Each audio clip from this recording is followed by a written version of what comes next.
ॐ सहना भवतु सहनौ भुनक्तु सह वीर्यं करवावहै तेजस्विनावधीतमस्तु मा विद्विषावहै। ॐ शान्ति शान्ति शान्ति। हरि ओम। विवेक चूड़ामणि श्लोक नंबर 136। नियमित मनसा अमुं त्वं सम आत्मानम् आत्मनि अयम अहम इति साक्षात् विद्धि बुद्धि प्रसादात्। जनि मरण तरंग अपार संसार सिंधु प्रतर भव कृतार्थः ब्रह्मरूपेण संस्थः। अर्थात तुम्हें संयत मन और शुद्ध बुद्धि सहाय आगरू आत्मार जो समस्त लक्षण कहला से सब लक्षण युक्त तांको निजर आत्मस्वरूप बोली उपलब्धि करो। यही शुद्ध आत्मा ही मु यही भावरे तांको निजर मु बुद्धि रे प्रत्यक्ष रूपे अनुभव करो। आउ यार फलस्वरूप जन्म मृत्युर तरंग संकुल अपार संसार समुद्र पार हो ब्रह्मरे स्थिति लाभ कर कृतार्थ हो। ब्रह्म ज्ञान लाभ पाई किपरि आगेवाक हुए से विषय शिष्य को कहते आत्मा विषय तो अनेक शुणिल, वर्तमान तुम्हें तांको निजर स्वरूप बोली जानी संयत मन रे अयम अहम यही आत्मा ही मु यह अनुभव कर। शुद्ध बुद्धि साहाय्य यही बोध हुए। तुमर बुद्धि को शुद्ध करी ताहार साहाय्य नियो ताहले निश्चय हेब। कहउछंती नियमित मनसा अमु त्वं सम आत्मानम् आत्मनि अयम अहम इति साक्षात् विद्धि बुद्धि प्रसादात्। नियमित मनसा संयत मन द्वारा अमु माने सही तांकु जो परमात्मा कथा पूर्व श्लोक गुड़िकर एते भाव कहला तांकु सम आत्मानम निजर आत्मा को आत्मनि अयम अहम इति साक्षात् विद्धि। आत्मनि माने एठारे जहाको तुम्हें मु बोली भावुच से आत्मा रे अयम अहम इति साक्षात् विद्धि अर्थात मु ही यही आत्मा यह प्रत्यक्ष अनुभव कर। से अनुभव किपरि हेब? बुद्धि प्रसादात शुद्ध बुद्धि साहाय्य हेब। अर्थात बुद्धि शुद्ध हेले यही ज्ञान से बुद्धिर धारणा रे आसीब आउ सेतेबेले ही तुमर प्रत्यक्ष हेब जे मु ही सही परमात्मा। ब्रह्म ज्ञानर अनुभूति को अपरोक्ष अनुभूति कहा जाए। हस्तामलकवत हाथरे जदि आमलकी अर्थात अँला धरा थाए ताहले मोर बुझा को भूल हुए नहीं जे मो हाथरे अँला रही या ठीक सहीपरि प्रत्यक्ष ज्ञान।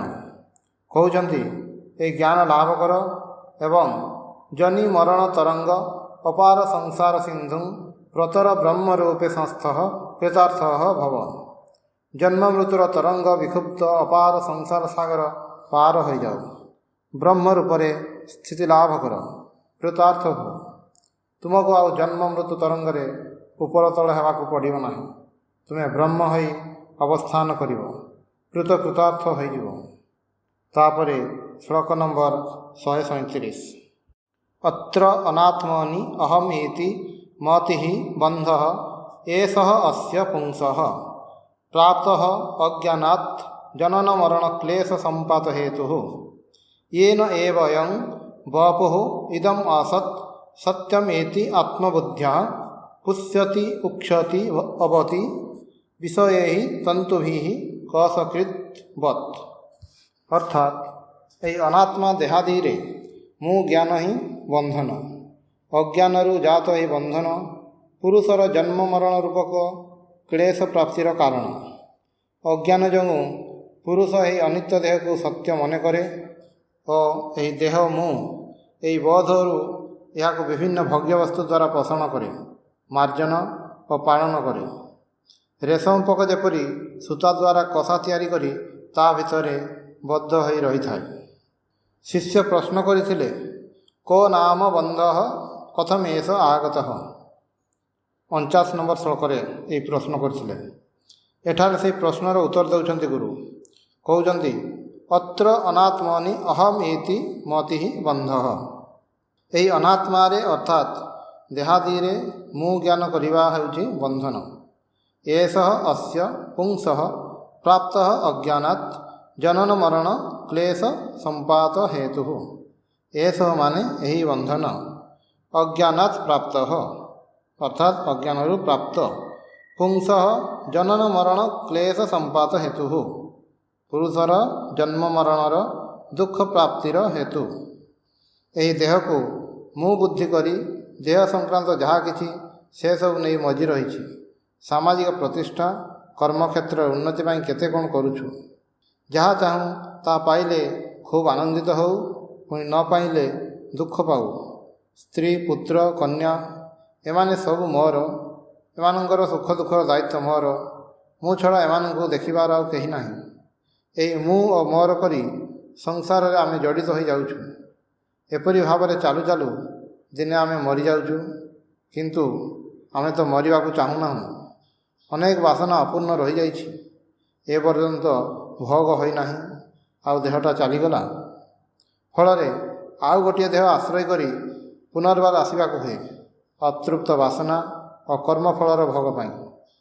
ଜନ୍ମ ମୃତ୍ୟୁର ଏହି ଚକ୍ର ଏପରି ଭାବରେ ଚାଲୁଅଛି। କାହିଁକି ଏପରି ହୁଏ?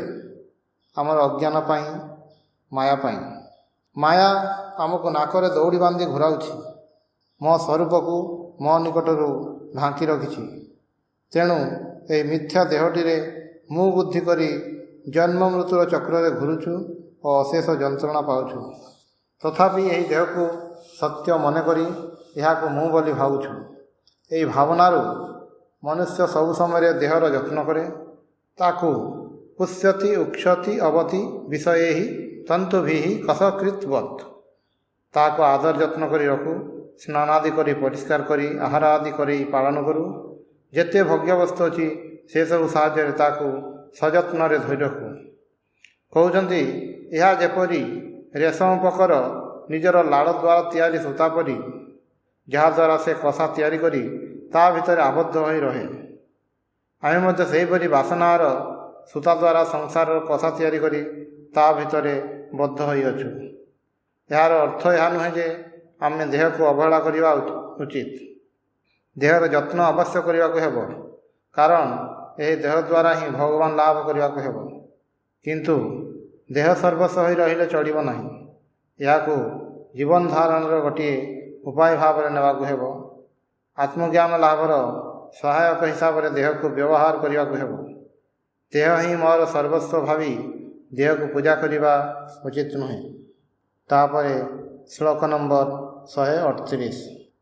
ଅତସ୍ମିନ୍ ତତ୍ ବୁଦ୍ଧି ପ୍ରଭବତି ବିମୂଢ଼ସ୍ୟ ତମସା ବିବେକ ଅଭାବାତ୍ ବୈ ସ୍ଫୁରତି ଭୁଜଗେ ରଜ୍ଜୁଧୀଷଣ ତତଃ ଅନର୍ଥବ୍ରାତଃ ନିପତତି ସମାଦାତୁଃ ଅଧିକଃ ତତଃ ୟଃ ଅସତ୍ଗ୍ରାହଃ ସ ହି ଭବତି ବନ୍ଧଃ ଶୃଣୁ ସଖେ। ଅର୍ଥାତ୍ ଅଜ୍ଞାନର ଅନ୍ଧକାରରେ ଯିଏ ଅଛି, ସିଏ ଯେଉଁଟା ଯାହା ନୁହେଁ ତାହାକୁ ତାହା ବୋଲି ଭ୍ରମ କରେ। ବିବେକର ଅଭାବବଶତଃ ସର୍ପକୁ ରଜ୍ଜୁ ବୋଲି ଭ୍ରମ ହୋଇପାରେ। ଏହିପରି ଭୁଲ ଯାହାର ହୋଇଛି, ଅର୍ଥାତ୍ ଯିଏ ସର୍ପକୁ ରଜ୍ଜୁ ମନେ କରୁଛି, ତାହାର ଅନେକ ବିପଦ ଆସି ଉପସ୍ଥିତ ହୁଏ। ଶୁଣ ସଖା, ମିଥ୍ୟା ବସ୍ତୁର ଗ୍ରହଣ ହିଁ ବନ୍ଧନ। କହୁଛନ୍ତି, ଯାହା ଅସତ୍ ଅର୍ଥାତ୍ ଅନିତ୍ୟ, ମିଥ୍ୟା, ସେ ସବୁକୁ ଜାବୁଡ଼ି ଧରିଥିବା ଯୋଗୁଁ ବନ୍ଧନ ହୁଏ। ଅତସ୍ମିନ୍ ତତ୍ ବୁଦ୍ଧି, ଯେଉଁଠି ଯାହା ନୁହେଁ ତାହାକୁ ତାହା ବୋଲି ଭ୍ରମ କରିବା। ଏହି ଭ୍ରାନ୍ତି ପ୍ରସୂତ ଜ୍ଞାନ ବା ମିଥ୍ୟା ଜ୍ଞାନ କାହାର ହୁଏ? ପ୍ରଭବତି ବିମୂଢ଼ସ୍ୟ ତମସା, ତମ ଗୁଣର ପ୍ରଭାବରେ ଅର୍ଥାତ୍ ଅଜ୍ଞାନର ପ୍ରଭାବରେ ଯେଉଁମାନେ ବିମୂଢ଼ ହୋଇଛନ୍ତି ସେମାନଙ୍କର ଏହି ଭ୍ରମ ହୁଏ। ଅସତ୍କୁ ସତ୍ ବୋଲି ମନେ ହୁଏ, ଅନିତ୍ୟ ବସ୍ତୁକୁ ନିତ୍ୟ ବୋଲି ବୋଧ ହୁଏ। ମାୟା ଯୋଗୁଁ ଏସବୁ ହୋଇଥାଏ। ଆମମାନଙ୍କୁ ଭ୍ରମ କରିବା ହେଉଛି ମାୟାର କାମ। ସେ ଆମମାନଙ୍କ ନିକଟରେ ସତ୍ୟକୁ ଆବରଣ କରି ରଖେ ଓ ଅସତ୍ୟକୁ ସତ୍ୟ ବୋଲି ଦେଖାଏ। ଏଠାରେ ଗୋଟିଏ ଖୁବ୍ ଭଲ ଦୃଷ୍ଟାନ୍ତ ଦେଉଛନ୍ତି। ବିବେକ ଅଭାବାତ୍ ବୈ ସ୍ଫୁରତି ଭୁଜଗେ ରଜ୍ଜୁଧୀଷଣ। ବିଚାର ବୁଦ୍ଧିର ଅଭାବ ହେଲେ ସର୍ପକୁ ରଜ୍ଜୁ ବୋଲି ଭ୍ରମବଶତଃ ଧାରଣା ହୋଇପାରେ। ତତଃ ଅନର୍ଥ ବ୍ରାତଃ ନିପତତି ସମାଦାତୁଃ ଅଧିକଃ। ସେତେବେଳେ ଯଦି ରଜ୍ଜୁ ଭାବି ସର୍ପକୁ ଉଠେଇ ନିଅ ତାହେଲେ ମହା ଅନର୍ଥ ହେବ। ସର୍ପ ତାହାକୁ ଛାଡ଼ିବ ନାହିଁ, ଦଂଶନ କରି ମାରିଦେବ। ତତଃ ୟଃ ଅସତ୍ ଗ୍ରାହଃ ସ ହି ଭବତି ବନ୍ଧଃ ଶୃଣୁ ସଖେ। ଅତଏବ ଶୁଣ ବନ୍ଧୁ, ଅସତ୍ ବସ୍ତୁ ଗ୍ରହଣ କଲେ ହିଁ ବନ୍ଧନ ହୁଏ। ଶିଷ୍ୟ ସଙ୍ଗରେ ସମ ପର୍ଯ୍ୟାୟକୁ ଆସି ଆଲୋଚନା କରୁଛନ୍ତି, ତେଣୁ ଶିଷ୍ୟକୁ ସଖେ ବା ବନ୍ଧୁ ବୋଲି ସମ୍ବୋଧନ କରୁଛନ୍ତି ଗୁରୁ। ତାପରେ ଶ୍ଲୋକ ନମ୍ବର 139। ଅଖଣ୍ଡ ଅନିତ୍ୟ ଅଦ୍ୱୟ ବୋଧ ଶକ୍ତ୍ୟା ସ୍ଫୁରନ୍ତମ୍ ଆତ୍ମାନମ୍ ଅନନ୍ତ ବୈଭବମ୍ ସମାବୃଣୋତି ଆବୃତ୍ତି ଶକ୍ତି ଏଷା ତମମୟୀ ରାହୁ ଇବ ଅର୍କବିମ୍ବମ୍। ଅର୍ଥାତ୍ ଏହି ତମମୟୀ ଆବରଣୀ ଶକ୍ତି ଅଖଣ୍ଡ ନିତ୍ୟ ଓ ଅଦ୍ୱୟ ବୋଧ ଶକ୍ତି ଦ୍ୱାରା ପ୍ରକାଶମାନ ଅନନ୍ତ ଐଶ୍ୱର୍ଯ୍ୟ ସ୍ୱରୂପ ଆତ୍ମାକୁ ରାହୁ ଯେପରି ସୂର୍ଯ୍ୟମଣ୍ଡଳକୁ ଆବୃତ କରେ, ସେହିପରି ସମ୍ୟକ୍ ରୂପରେ ଆବରଣ କରି ରଖେ। ବନ୍ଧନ କ'ଣ ସେ ବିଷୟରେ କହୁଛନ୍ତି। ବର୍ତ୍ତମାନ କହୁଛନ୍ତି ଏହି ବନ୍ଧନ କିପରି ହେଲା। ଶିଷ୍ୟ ପଚାରିଥିଲେ କଥମ ଏଷ ଆଗତଃ। ସେହି ପ୍ରଶ୍ନର ଉତ୍ତର ଦେଉଛନ୍ତି, କହୁଛନ୍ତି ଆତ୍ମା ସଚ୍ଚିତ୍ ଆନନ୍ଦ ସ୍ୱରୂପ ଅଖଣ୍ଡ ନିତ୍ୟ ଅଦ୍ୱୟ ବୋଧ ଶକ୍ତ୍ୟା ସ୍ଫୁରନ୍ତମ୍। ଅଖଣ୍ଡ ନିତ୍ୟ ଓ ଅଦ୍ୱୟ ଚିତ୍ ଶକ୍ତି ବା ବୋଧ ଶକ୍ତି ଦ୍ୱାରା ସେ ପ୍ରକାଶିତ। ସ୍ଫୁରନ୍ତମ୍ ଉଜ୍ଜଳ ଭାବରେ ପ୍ରକାଶିତ। ଆଉ ସେ ଅନନ୍ତ ବୈଭବମ୍, ସେ ହିଁ ଉଜ୍ଜଳ ଭାବରେ ପ୍ରକାଶିତ ଆତ୍ମା, ସେ ଅନନ୍ତ ଐଶ୍ୱର୍ଯ୍ୟ ସ୍ୱରୂପ, ସେ ସତ୍ ସ୍ୱରୂପ, ଚୈତନ୍ୟ ସ୍ୱରୂପ, ଆନନ୍ଦ ସ୍ୱରୂପ। ସେ ଅଖଣ୍ଡ, ତାଙ୍କ ଭିତରେ କୌଣସି ବିଭାଗ ନାହିଁ, ଖଣ୍ଡ ନାହିଁ। ସେ ନିତ୍ୟ ଅଦ୍ୱୟ, ତାଙ୍କର କୌଣସି ଦ୍ୱିତୀୟ ନାହିଁ। ସବୁକିଛିର ସତ୍ତା ସ୍ୱରୂପ ସେ, ସମସ୍ତ ବୈଭବର ସତ୍ତା। ତେଣୁ ସେ ଅନନ୍ତ ବୈଭବମ୍। ଏହା ଆମର ସ୍ୱରୂପ। ସେହି ସ୍ୱରୂପକୁ ଅବିଦ୍ୟା ବା ମାୟା ଯୋଗୁଁ ଜାଣିପାରୁନାହୁଁ। କହୁଛନ୍ତି ସମାବୃଣୋତି ଆବୃତ୍ତି ଶକ୍ତି ଏଷା ତମମୟୀ ରାହୁ ଇବ ଅର୍କବିମ୍ବମ୍। ଏହି ତମମୟୀ ଆବୃତ୍ତି ଶକ୍ତି ତାଙ୍କୁ ସମ୍ପୂର୍ଣ୍ଣ ଭାବରେ ଆବରଣ କରିଛି। ରାହୁ ଯେପରି ସୂର୍ଯ୍ୟମଣ୍ଡଳକୁ ଢାଙ୍କି ଦିଏ। ମାୟାର ଦୁଇଟି ଶକ୍ତି ଯଥା ଆବରଣୀ ଶକ୍ତି ଓ ବିକ୍ଷେପ ଶକ୍ତି। ଆବରଣୀ ଶକ୍ତି ତମଗୁଣ ପ୍ରଧାନ, ତେଣୁ କହୁଛନ୍ତି ତମମୟୀ ଆବୃତ୍ତି ଶକ୍ତି। ଆମର ସ୍ୱରୂପ ହେଉଛି ନିତ୍ୟ ଶୁଦ୍ଧ ବୁଦ୍ଧ ମୁକ୍ତ ସେହି ଆତ୍ମା। ସ୍ୱରୂପତଃ ଆମେ ମୁକ୍ତ, କିନ୍ତୁ ଆମର ବନ୍ଧନ ଆସୁଛି କିପରି? ବନ୍ଧନ ଆସୁଛି କାରଣ ମାୟା ତାହାର ଆବରଣୀ ଶକ୍ତି ଦ୍ୱାରା ଆମର ସ୍ୱରୂପକୁ ଆବୃତ କରି ରଖିଛି। ନିଜର ପରିଚୟ ଆମକୁ ଜାଣିବାକୁ ଦେଉନାହିଁ। ଦେହ, ଇନ୍ଦ୍ରିୟ, ମନ, ବୁଦ୍ଧି ଇତ୍ୟାଦିର ଯେଉଁ ଆବରଣ ଆତ୍ମା ଉପରେ ଆରୋପିତ ହୋଇଛି, ସେଗୁଡ଼ିକୁ ହିଁ ମୁଁ ବୋଲି ଦେଖାଉଛି।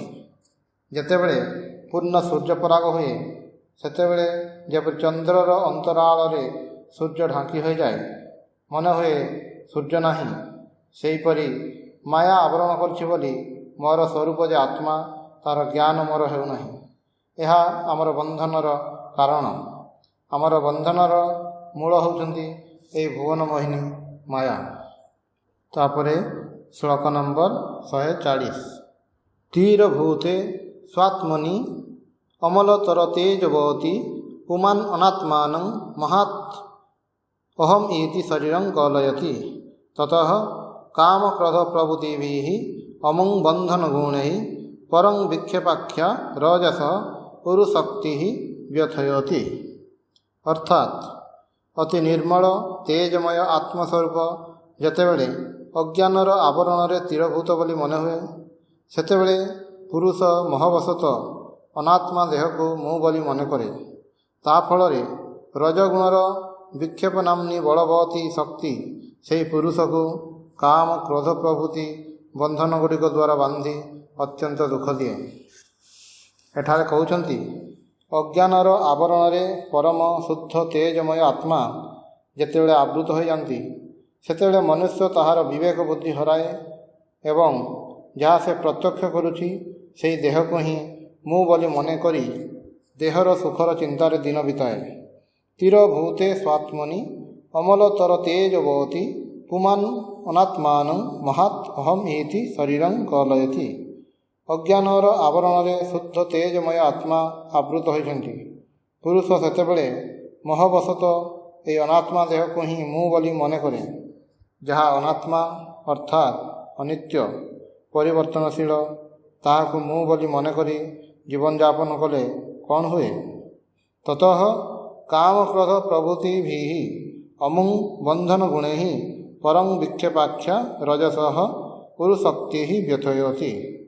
ଦେହରେ ମୁଁ ଜ୍ଞାନ କରିବା ଫଳରେ ରଜଗୁଣର ବିକ୍ଷେପ ନାମକ ବଳବତୀ ଶକ୍ତି ସେହି ପୁରୁଷକୁ କାମ କ୍ରୋଧ ପ୍ରଭୃତି ବନ୍ଧନ ରଜ୍ଜୁ ଗୁଡ଼ିକ ସାହାଯ୍ୟରେ ବାନ୍ଧି ଅଶେଷ ଯନ୍ତ୍ରଣା ଦିଏ। ବାସନାର ତାଡ଼ନାରେ କର୍ମରେ ଉଦ୍ଦୀପନା ଆସୁଛି।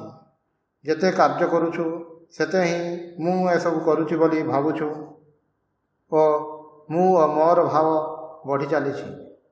ଏହା ସଙ୍ଗରେ ରଜଗୁଣର ପ୍ରାଧାନ୍ୟ ମଧ୍ୟ ବଢ଼ୁଛି। ଅସ୍ଥିର ଚଞ୍ଚଳ ହେଉଛୁ ଆମେ। ମନ ଅତ୍ୟନ୍ତ ବିକ୍ଷିପ୍ତ ହେଉଛି। ଯାହା ଆମେ କରିବାକୁ ଚାହୁଁ ସେଥିରେ ଯଦି କେହି ବାଧା ଦିଏ ତାହେଲେ ସଙ୍ଗେ ସଙ୍ଗେ କ୍ରୋଧ ଆସିଯାଏ। କହୁଛନ୍ତି କାମ କ୍ରୋଧ ଲୋଭ ମୋହ ଏସବୁ ହେଉଛି ବନ୍ଧନର ରଜ୍ଜୁ। ବିକ୍ଷେପ ଶକ୍ତି ଏହି ରଜ୍ଜୁ ଗୁଡ଼ିକ ଦ୍ୱାରା ସେହି ପୁରୁଷକୁ ବାନ୍ଧି ଅପରିସୀମ କଷ୍ଟ ଦେଉଛି। ଅଜ୍ଞାନ ଯୋଗୁଁ ଆମର ବନ୍ଧନ ହେଉଛି, ଆଉ ମାୟାର ଆବରଣୀ ଶକ୍ତିରୁ ଏହି ଅଜ୍ଞାନ ଆସିଛି। ତାଠାରୁ ପୁଣି ବିକ୍ଷେପ ଶକ୍ତିର କାର୍ଯ୍ୟ ଆରମ୍ଭ ହେଉଛି। ଆମର ବନ୍ଧନ ଆହୁରି ଅଧିକ ଦୃଢ଼ ହେଉଛି। ଅର୍ଥାତ୍ ଆମର ସଂସାର ବନ୍ଧନର ମୂଳ ହେଉଛି ମାୟା। ଶ୍ଲୋକ ନମ୍ବର 141। ମହାମୋହ ଗ୍ରାହ ଗ୍ରସନ୍ ଗଲିତ ଆତ୍ମ ଅବଗମନଃ ଧିୟଃ ନାନାବସ୍ଥାଂ ସ୍ୱୟଂ ଅଭିନୟନ୍ ତଦ୍ଗୁଣତୟା ଅପାରେ ସଂସାରେ ବିଷୟବିଷପୂରେ ଜଳନିଧୌ ନିମଜ୍ଜ ଉନ୍ମଜ୍ଜୟ ଅୟଂ ଭ୍ରମତି କୁମତି କୁତ୍ସିତ ଗତିଃ। ଅର୍ଥାତ୍ ମୂଳ ଅଜ୍ଞାନରୁ ଆସିଥିବା ମହାମୋହ ରୂପକ କୁମ୍ଭୀରର ଗ୍ରାସରେ ପଡ଼ି ଏହି କଦର୍ଯ୍ୟ ଗତି ଓ ମନ୍ଦମତି ପୁରୁଷର ଆତ୍ମଜ୍ଞାନ ଲାଭର ଚେଷ୍ଟା ନଷ୍ଟ ହୋଇଯାଇଛି। ତେଣୁ ସେ ବୁଦ୍ଧିର ଜାଗ୍ରତ ଆଦି ଅବସ୍ଥା ଓ କର୍ତ୍ତୃତ୍ୱ ଭକ୍ତୃତ୍ୱ ଆଦି ଗୁଣଗୁଡ଼ିକ ନିଜର ବୋଲି ମନେକରି ନିଜେ ହିଁ ସେସବୁର ଅଭିନୟ କରୁଥାଏ ଏବଂ ବିଷୟ ବିଷୟରେ ପୂର୍ଣ୍ଣ ଅପାର ସଂସାର ସାଗରରେ କେତେବେଳେ ବୁଡ଼େ ଓ କେତେବେଳେ ଭାସେ। କହୁଛନ୍ତି ଅଜ୍ଞାନର ଯେଉଁ ଦୁଇଟି ଶକ୍ତି ଯଥା ଆବରଣୀ ଓ ବିକ୍ଷେପୀ, ଏମାନଙ୍କର ପ୍ରଭାବରେ ମହାମୋହର ସୃଷ୍ଟି ହୁଏ। ମୋହ ମାନେ କୌଣସି ଗୋଟିଏ ଜିନିଷକୁ ଭଲ ଲାଗିଲେ ତା ପ୍ରତି ପ୍ରବଳ ଆକର୍ଷଣ ଓ ଲୋଭ, ତାକୁ ପାଇବାର ତୀବ୍ର ଇଚ୍ଛାରେ ବିଚାର ବୁଦ୍ଧିର ଲୋପ ପାଇଯିବା।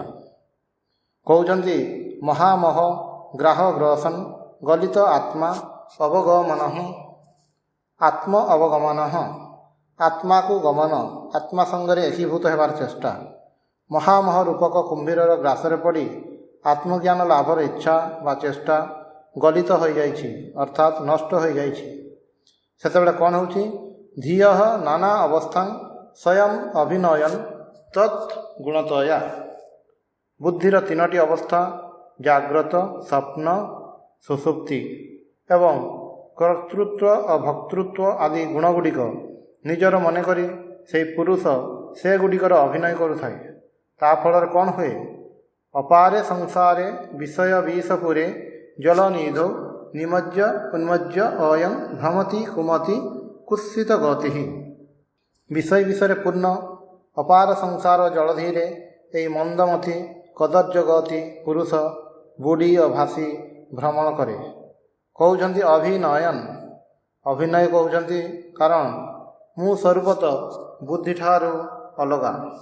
ଦେହ ମନ ବୁଦ୍ଧି ଏସବୁରେ ମୁଁ ଜ୍ଞାନ କରିଛି ବୋଲି ବୁଦ୍ଧିର ବୃତ୍ତିଗୁଡ଼ିକୁ ମୋର ବୃତ୍ତି ବୋଲି ମନେ କରୁଛି ଓ ସେହିପରି କାମ କରୁଛି। ଜଣେ ଅଭିନେତା ଯେତେବେଳେ ବିଭିନ୍ନ ଭୂମିକାରେ ଅଭିନୟ କରେ ସେତେବେଳେ ସେ ସେହି ଭୂମିକା ସଙ୍ଗରେ ଏକାତ୍ମ ହୋଇଯାଏ। ଆମର ଦେହ ବୁଦ୍ଧିକୁ ନେଇ ସଂସାରରେ ଚାଲିବା ମଧ୍ୟ ଠିକ୍ ସେହିପରି। ଏଠାରେ କହୁଛନ୍ତି ଅପାରେ ସଂସାରେ ବିଷୟ ବିଷପୁରେ ଜଳନିଧୌ। ଏହି ବିଷୟ ବିଷପୂର୍ଣ୍ଣ ଅପାର ସଂସାର ହେଉଛି ହଜାର ହଜାର ଜନ୍ମ ମୃତ୍ୟୁର ସମଷ୍ଟି ନେଇ ଏକ ବିଶାଳ ଜଳଧି। ଏହା ଭିତରେ ଅଜ୍ଞାନ ମନୁଷ୍ୟ ବୁଡ଼ୁଛି ଆଉ ଭାସୁଛି। ବୁଡ଼ୁଛି ଅର୍ଥାତ୍ ମନ୍ଦ କର୍ମ ପାଇଁ ତାହାର ମନ୍ଦ ଅବସ୍ଥାରେ ଜନ୍ମ ହେଉଛି ବା ହୀନ ଜନ୍ମ ହେଉଛି, ଓ ଭାସୁଛି ମାନେ ସତ୍କର୍ମ ପାଇଁ ତାହାର ଭଲ ଜନ୍ମ ହେଉଛି। ମୋହଗ୍ରସ୍ତ ମଣିଷ ଏହି ଭାବରେ ଜନ୍ମ ମୃତ୍ୟୁର ଚକ୍ରରେ ଘୁରୁଛି, ଏହାର ଆଉ ଶେଷ ହେଉନାହିଁ। ଶ୍ଲୋକ ନମ୍ବର 142। ଭାନୁ ପ୍ରଭା ସଂଜନିତ ଅଭ୍ରପଙ୍କ୍ତି ଭାନୁ ତିରୋଧାୟ ବିଜୃମ୍ଭତେ ଯଥା ଆତ୍ମ ଉଦିତ ଅହଂକୃତି ଆତ୍ମତତ୍ତ୍ୱଂ ତଥା ତିରୋଧାୟ ବିଜୃମ୍ଭତେ ସ୍ୱୟଂ। ଅର୍ଥାତ୍ ସୂର୍ଯ୍ୟର ପ୍ରଭାରେ ଉଦ୍ଭାସିତ ମେଘ ସମୂହ ଯେପରି ସୂର୍ଯ୍ୟକୁ ସମ୍ପୂର୍ଣ୍ଣ ଭାବରେ ଆବୃତ କରି ଆକାଶକୁ ବ୍ୟାପିଯାଏ, ସେହିପରି ଆତ୍ମାରୁ ଉତ୍ପନ୍ନ ଅହଙ୍କାର ଆତ୍ମତତ୍ତ୍ୱକୁ ଆବୃତ କରି ନିଜେ ହିଁ ପ୍ରକାଶ ପାଏ। ଆମର ଅହଙ୍କାର ବା ଅହଂବୁଦ୍ଧି ଶ୍ରୀରାମକୃଷ୍ଣ ଯାହାଙ୍କୁ କଞ୍ଚା ମୁଁ କହିଛନ୍ତି, ତାହା ହିଁ ଆମର ପାଚିଲା ମୁଁ, ଅର୍ଥାତ୍ ଯେଉଁ ମୁଁ ସମସ୍ତଙ୍କର ମୁଁ ସେହି ପରମାତ୍ମାଙ୍କୁ ଆବୃତ କରି ରଖିଛି। ତେଣୁ ତାଙ୍କୁ ଆମେ ଜାଣିପାରୁନାହିଁ। କିପରି ଆବୃତ କରି ରଖିଛି? ଏହି ମୁଁ ଓ ମୋର ବୋଧ ଦ୍ୱାରା ଆମର ମନୋବୁଦ୍ଧିକୁ ମଳିନତାରେ ପୂର୍ଣ୍ଣ କରିଛି। ତେଣୁ ସେଠାରେ ପରମାତ୍ମାଙ୍କର ପ୍ରକାଶ ହୋଇପାରୁନାହିଁ। ସେ ଯଦିଓ ବାକ୍ୟ ମନର ଅତୀତ, କିନ୍ତୁ ଶ୍ରୀରାମକୃଷ୍ଣ କହୁଛନ୍ତି ସେ ଶୁଦ୍ଧ ମନର ଅର୍ଥାତ୍ ଶୁଦ୍ଧ ବୁଦ୍ଧିର ଗୋଚର। ମୋର ବୁଦ୍ଧି ଶୁଦ୍ଧ ହେଲେ ସେଠାରେ ପରମାତ୍ମା ଜଳ ଜଳ ହୋଇ ପ୍ରକାଶ ହେବେ। ଭାନୁ ପ୍ରଭାସଂ ଜନିତ ଅଭ୍ରପଙ୍କ୍ତି ଭାନୁ ତିରୋଧାୟ ବିଜୃମ୍ଭତେ ଯଥା। ସୂର୍ଯ୍ୟର ପ୍ରଭାରେ ଉଦ୍ଭାସିତ ମେଘ ସମୂହ ଯେପରି ସୂର୍ଯ୍ୟକୁ ହିଁ ଆବୃତ କରେ, ସେହିପରି ଆତ୍ମ ଉଦିତ ଅହଂକୃତି ଆତ୍ମତତ୍ତ୍ୱଂ ତଥା ତିରୋଧାୟ ବିଜୃମ୍ଭତେ ସ୍ୱୟଂ। ଆତ୍ମାରୁ ଯେଉଁ ଅହଙ୍କାର ଉଦୟ ହୋଇଛି, ତାହା ସେହି ଆତ୍ମାକୁ ଆବୃତ କରି ନିଜକୁ ହିଁ ପ୍ରକାଶ କରୁଛି। ମୋର ବ୍ୟକ୍ତି ସତ୍ତାକୁ ମୁଁ କରି ଯେଉଁ ଅହଂବୁଦ୍ଧି ନେଇଅଛି, ତାହା ଆତ୍ମାକୁ ହିଁ ଆଶ୍ରୟ କରି ରହିଛି, କିନ୍ତୁ ଆତ୍ମତତ୍ତ୍ୱକୁ ତାହା ଆବୃତ କରି ଦେଇଛି। ଆତ୍ମତତ୍ତ୍ୱ ଅର୍ଥାତ୍ ସେ ହିଁ ଯେ ମୋର ଆତ୍ମା, ସମସ୍ତଙ୍କର ଆତ୍ମା, ବିଶ୍ୱ ବ୍ରହ୍ମାଣ୍ଡର ସବୁକିଛିର ସତ୍ତା ସ୍ୱରୂପ ଏହି ଜ୍ଞାନ। ଏହି ଜ୍ଞାନ ମୋର ହୋଇପାରୁନାହିଁ, କାରଣ ମୋର ମନ ଓ ବୁଦ୍ଧି ସମସ୍ତଙ୍କୁ ବ୍ୟାପ୍ତ କରି ମୁଁ କର୍ତ୍ତା, ମୁଁ ଭକ୍ତା ଏହି ବୋଧ ଆଧିପତ୍ୟ କରିଛି। ଆକାଶରେ ଯେତେବେଳେ ମେଘ ଥାଏ, ସେତେବେଳେ ସୂର୍ଯ୍ୟକୁ ଦେଖିବାକୁ ପାଉନାହିଁ, କେବଳ କଳା ମେଘ ଆକାଶକୁ ବ୍ୟାପିଥିବାର ଦେଖୁ। କିନ୍ତୁ ସୂର୍ଯ୍ୟ ନଥିଲେ ସେହି ମେଘ ଗୁଡ଼ିକ ଦେଖିବାକୁ ପାଇନଥାନ୍ତୁ। ସୂର୍ଯ୍ୟ ନଥିଲେ ପୃଥିବୀର କିଛି ହେଲେ ଦେଖିବାକୁ ମିଳନ୍ତା ନାହିଁ। ସେହିପରି ଆମେ ଏହି କ୍ଷୁଦ୍ର ମୁଁକୁ ହିଁ ସବୁକିଛି ମନେକରି ସବୁ ସମୟରେ ବ୍ୟସ୍ତ ରହୁ, କିନ୍ତୁ ଚୈତନ୍ୟ ସ୍ୱରୂପ ଆତ୍ମା ନିତ୍ୟ ଅଛନ୍ତି ବୋଲି ଏହି ଅହଙ୍କାର ମୋ ଭିତରେ ପ୍ରକାଶ ପାଇଛି। ଏହାକୁ ନିଶ୍ଚିତ ଭାବରେ ଜାଣିବାକୁ ହେବ। ଶ୍ରୀରାମକୃଷ୍ଣ ଅହଙ୍କାର ଶବ୍ଦଟିକୁ ଭାଙ୍ଗି କହୁଥିଲେ, ଏ ଅହଂକାର ବା କାହାର? ଏହା ତାଙ୍କର ହିଁ ଅହଂ।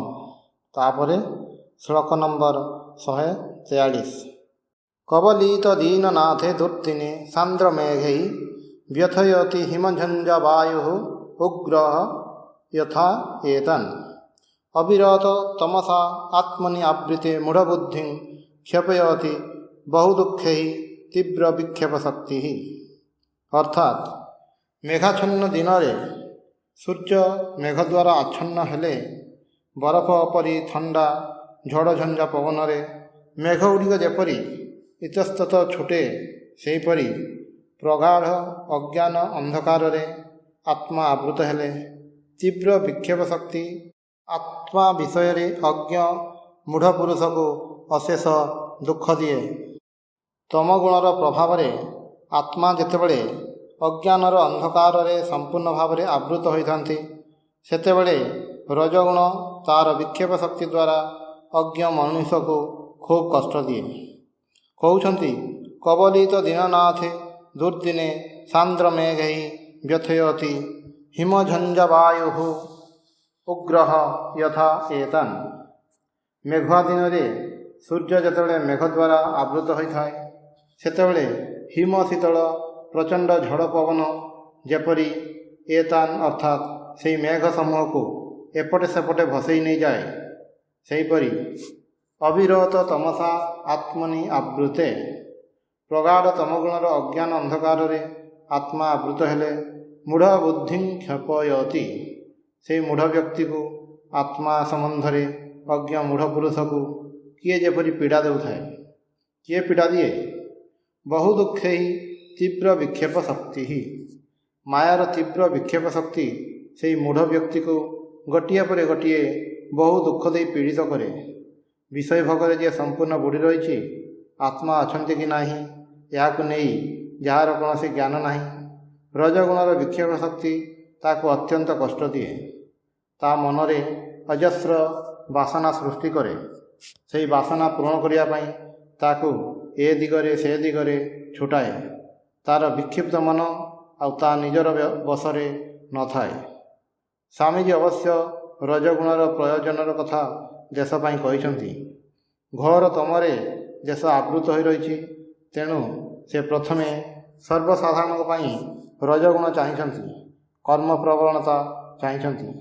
कारण तमगुण ठारू रजगुण श्रेयस्कर। किंतु चरम लक्ष्य दिगरु देखिले आत्मज्ञान लाभर कथा भाविले तम रज उभय ही बंधन। एपरिकी सत्वगुण मध्य बंधन।